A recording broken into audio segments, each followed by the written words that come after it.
अस्सलामुअलैकुम, मैं जफरुद्दीन, आप देख रहे हैं SSN नेटवर्क। आपको बता दें कि डॉक्टर भगवान दास कृषि उपमंडल अधिकारी फिरोजपुर झिरका आज सेवानिवृत्त हो गए। इस मौके पर डॉक्टर भगवान दास का कृषि विभाग के कर्मचारी, खाद बीज भंडार के डीलर व आसपास के किसानों ने पगड़ी बांधकर व फूल मालाओं के साथ विदा किया। डॉक्टर भगवान दास का 27 साल 1 माह व 20 दिन की नौकरी पूरी हुई और लोगों की सेवा करते करते मेवात के खंड फिरोजपुर झिरका के कृषि विभाग कार्यालय में सेवानिवृत्त ली।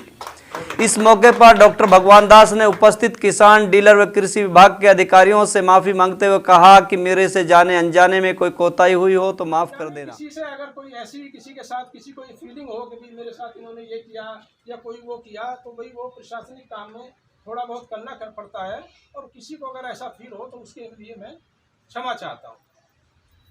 तो इन्हीं चीज़ों के साथ मैं आपका बहुत बहुत आभारी हूँ, यहाँ के किसानों का, यहाँ के दुकानदारों का, क्योंकि पूरी मैंने ज़िंदगी में जैसा क्राइ पीछे साथ ये खाद का आया कभी ज़िंदगी में इतना नहीं देखा।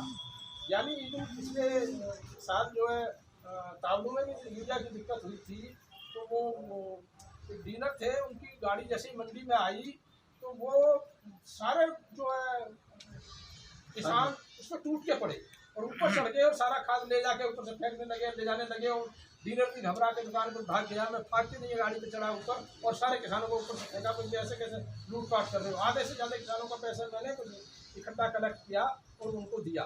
तो कई बार हड़बड़ाहट में, हालांकि वो मेरे साथ कुछ कर सकते थे, लेकिन एट ए टाइम किसान का साहस होता है कि आप किसी की कितनी मदद कर सकते हो, तो उसकी पूरी गाड़ी लूट कर ले जाते नहीं। तो इसलिए समय के अनुसार, परिस्थिति के अनुसार कई बार विवेक से काम करना पड़ता है। पिछले साल जो खाद का इतना ये दिक्कत हुई, इतनी जिंदगी में मैंने कभी कहीं नहीं देखी, और प्रशासन का ऊपर से SDM का, DC का रोज मतलब ये इतना दबाव कि 2-4 FIR करो, लेकिन हमने इतने विवेक से काम किया। लोगों की दिक्कतें भी आई, परेशानियाँ आई भी, उसको जो है मौके के अनुसार उसको समाधान करने की कोशिश की, किसी का नुकसान ना हो। तो मैं इन्हीं चीज़ों के साथ आपका बहुत बहुत धन्यवाद, आपका बहुत बहुत आभार, बहुत बहुत सहयोग। मैं भी सभी को माफ कर चुका हूं। उपस्थित किसान व डीलरों ने डॉक्टर भगवान दास के काम करने की जमकर सराहना की और कहा कि डॉक्टर साहब ने कभी भी अपने जीवन में कोई दाग नहीं लगने दिया और अपनी जिम्मेदारी के साथ काम करता रहा, कभी भी पीछे मुड़कर नहीं देखा। आगे सेवानिवृत्त SDO एग्रीकल्चर ने कहा कि इंसान को कभी भी अपने पद का घमंड नहीं करना चाहिए और जो जिम्मेदारी सरकार द्वारा मिले उसे खुशी खुशी निभाना चाहिए। डॉक्टर साहब ने सेवानिवृत्त के मौके पर कहा कि मेवात के किसानों ने मुझे पूरा मान सम्मान दिया और कभी भी मुझे मेवात में कोई परेशानी सामने नहीं आई। मेवात के लोग वाकई नेक दिल और मोहब्बत का पैगाम देने वाले लोग हैं। आइए सुनते हैं किसने क्या कहा। तो सारी एक फैमिली, सभी अपना अपना रोल प्ले कर रहे हैं, सभी सिंसियरली प्ले करें और ये सोचें कि यहाँ जो बैठा हो उसकी पोजीशन तो सही है, जो अपनी पोजीशन में बैठा हो ठीक है, और अपना जो काम है वो सही करें तो सारा ठीक होता है, ऐसी बात नहीं है। लेकिन हम जब जिंदगी में काम करते हैं तो ऐसी बात नहीं, कहीं ना कहीं गलती इंसान से भी होती है, चाहे मैं हूँ या आप हूँ, हर किसी से ज़्यादा काम करें गलतियों भी चांस ज़्यादा होते हैं।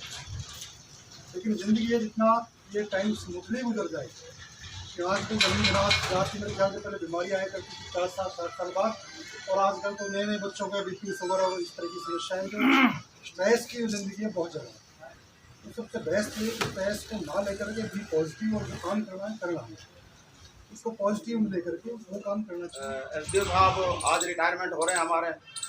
हमने काफ़ी रिटायरमेंट जो भी हुई है देखी है। मैं गुड़गांव में रहा, उधर यमुनानगर में रहा, 9 साल में पटौदी में रहा।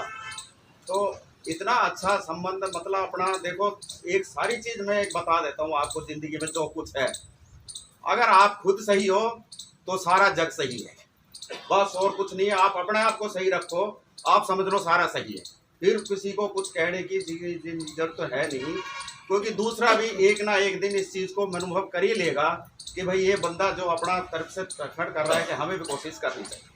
ठीक है जी। बाकी रही कि जो मैं SDO साहब की तरफ से, क्योंकि जो अफसर होते हैं कभी उन्हें नरम में रहना पड़ता है, कभी ऊपर से दबाव आता है, तो जब नहीं हो पाता तो हम डिपार्टमेंट के साथ, नीचे कर्मचारी के साथ थोड़ी सख्ती भी करते हैं, नाराजगी भी उत्पन्न हो जाती है। तो भैया ये तो एक चलती रहती है, और भाई आपस में कभी इसके या उसका। तो ये ऐसी चीज़ें हैं जो आज जो इस टाइम आ रहा है कि भाई आप है जो इनसे कोई गलती होगी हो या हमसे कोई गलती होगी हो, तो उस चीज़ को आज यहीं समाप्त करके नहीं अपना आगे का जो जीवन है, बहुत अच्छी बात है। और डॉक्टर साहब की रिटायरमेंट हो रही है, उस पर उनको एक बहुत बड़ी खुशखबरी हो गई है कि इनकी बेटी का अभी टीजीटी में सिलेक्शन हो गया है, जो एक बहुत मतलब ये इससे बढ़िया कुछ हो ही नहीं सकता कि बेटी का सिलेक्शन और वो भी दिल्ली में हो गया है। तो ये बड़ी तो मैं दो पंक्तियों के साथ में शुरुआत करता हूँ। भगवान दास जी के लिए हजारों साल होता है, बड़ी मुश्किल से होता है चमन में दीदावर पैदा।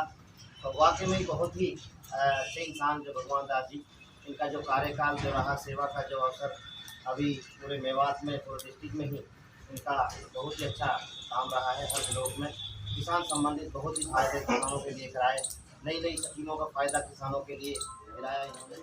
सर, आप फिरोजपुर झिरका में कृषि उपमंडल अधिकारी के पोस्ट पर जो है विराजमान है और आज आप लोगों की विदाई पार्टी है।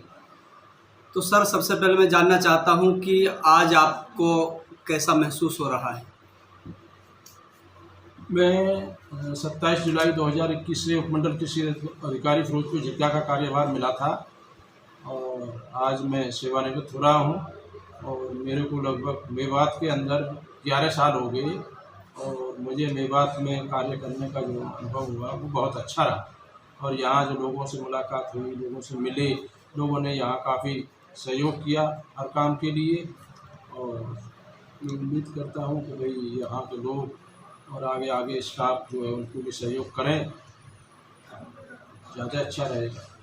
तो सर, आप लोग बता रहे हैं कि ज़्यादातर वक्त मेवात में गुजरा है, मेवात के किसानों के साथ समन्वय जो है कैसा आप लोगों के साथ में रहा? कोई खास ऐसा दिन रहा जो आपके लिए बड़ी कठिनाई का दिन हो? इसके बारे में क्या कहना चाहते हैं सर? देखिए, ये जो सरकारी स्कीमें हैं, इससे पहले ऑनलाइन स्कीमों से पहले मैनुअल स्कीमें होती थी। हम किसानों के पास जाते थे तो सभी किसान यहाँ सहयोग करते थे। और गांव में जाओ तो भाई एक दो किसान ऐसा भी होता था है जो तुम्हें किसी काम में अड़ंगा लगा देता है, लेकिन उसको गांव के लोग ही उसको समझाकर निपटा लेते थे। और यहाँ बहुत अच्छा हमारा टाइम बीता, लगभग 11 साल हमें मेवात में ही बीत गए। ऐसा कोई समय नहीं आया कि जिसमें ज़्यादा परेशानी हो या कोई मुसीबत आई हो, वो ठीक रहा। तो सर, आप किस पोस्ट पे आप जो है ज्वाइन हुए थे और आज कहाँ से कहाँ तक सफ़र आपने क्या हेडियो बन गए? ये सफ़र के बारे में आप लोग सर क्या कहना चाहते हैं? देखिए, मैं शुरुआत में तो जनवरी 89 में सेंट्रल गवर्नमेंट में कृषि अनुसंधान में नौकरी करी। वहाँ पर तकनीकी सहायक के पद पर था भारतीय कृषि अनुसंधान संस्थान में। और फरवरी 1995 में मेरा कृषि विकास अधिकारी पद पर यहाँ हरियाणा गवर्नमेंट में हो गया। तो मैं वहाँ से त्यागपत्र दे करके फरीदाबाद मैंने ज्वाइन कर लिया और लगभग 15 साल मैं कृषि विकास अधिकारी के पद पर फरीदाबाद में कार्यरत रहा। और उसके बाद मेरा नवंबर 2009 में खंड कृषि अधिकारी पंचकुला में ट्रांसफ़र हो गया। तो मैंने वहाँ ज्वाइन किया और जहाँ जहाँ प्रमोशन होता रहा मैं वापस लौटकर फिर दूसरे स्टेशन पर नहीं गया। सरकार के आदेशानुसार मैं फिर यहाँ 2011 में खंड कृषि अधिकारी तावड़ू रहा। और उसके बाद मेरे को 18 मार्च 2021 से यहाँ पर विषय विशेषज्ञ एग्रो की पोस्ट होती है क्लास 2 की, तो मैं फिरोजपुर झिरका आदेश हो गए और मेरे को एसटीओ का कार्यभार जुलाई 2021 में मिल गया। तो सर, आज कितने दिन के बाद आपको जो है रिटायरमेंट आप ले रहे हैं सर? कितना टोटल?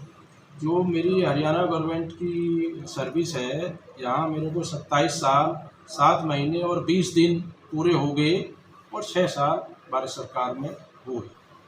तो सर, आप मेवात के खासकर मेवात के किसानों को क्या संदेश देना चाहते हैं? यही है कि भाई मेवात का जो किसान है वो हर काम में फॉरवर्ड है। यहाँ शिक्षा में जितना पीछे है, लेकिन दूसरे कामों में वो उतना ही आगे हो। चाहे ऑनलाइन काम हो, चाहे टेक्नोलॉजी का काम हो। आजकल ऐसे माध्यम हो गए भाई, टीवी के माध्यम से, अखबार के माध्यम से और रेडियो के माध्यम से वो सब कृषि विभाग की जितनी भी स्कीम है उनको पता चल जाती है और वो उसका जो फ़ायदा उठा रहे हैं।